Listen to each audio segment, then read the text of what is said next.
Hello दोस्तों, जय माता दी। मेरा और मेरे एस म्यूजिकल ग्रुप में आप सभी का बहुत बहुत स्वागत है। तो एक मैं भक्ति गारी गीत लेके आई हूँ, राम भगवान जी का है। बहुत ही प्यारा गीत है। जैसा होगा आप लोग कमेंट में ज़रूर बताइएगा। आपने घोड़वा राम जी ऐसे कैसा जामई हो, आपने घोड़वा राम जी ऐसे कैसा जामई। अरे चला भैया चली ससुरारी, हाँ सीताराम से बनी। अरे चला भैया चली ससुरारी, हाँ सीताराम से बनी। अरे चला भैया चली ससुरारी, हाँ सीताराम से बनी। जाई बारात जनकपुर पहुँची हो, जाई बारात जनकपुर पहुँची। अरे सारा बाजे कर अगवानी, हाँ सीताराम से बनी। अरे सारा बाजे कर अगवानी, हाँ सीताराम से बनी।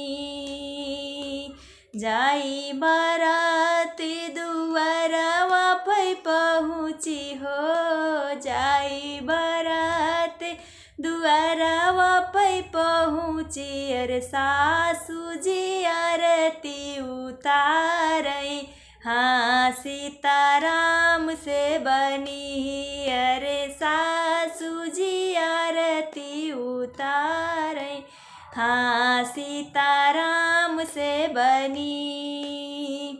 चढ़ते अटरिया प्रभु के गिरी गई रूमलिया हो, चढ़ते अटरिया राम के गिरी गई रूमलिया हो। अरे सीता जी लिहली उठाई, हाँ सीताराम से बनी।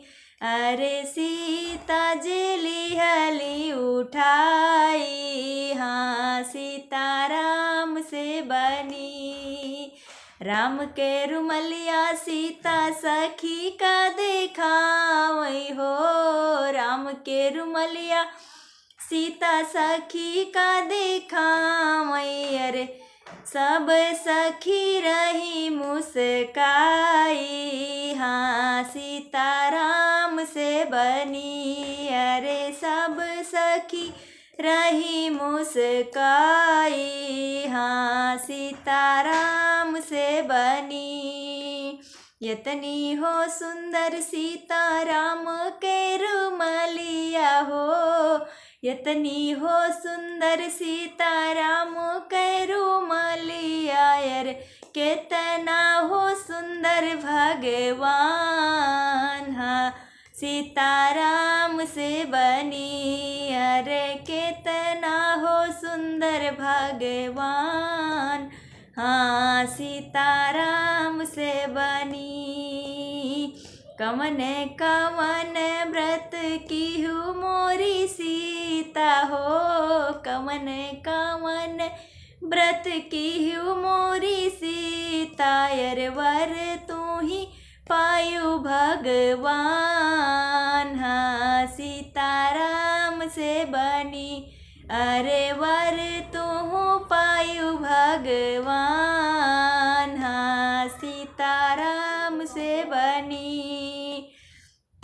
चुनी चुनी फुलवा से मालवा बनाए हो, चुनी चुनी फूलवा से मालवा बनाए। रे गौरा जी का देह पहनाई, हाँ सीताराम से बनी। अरे गौरा जी का देह पहनाई, हाँ सीताराम से बनी।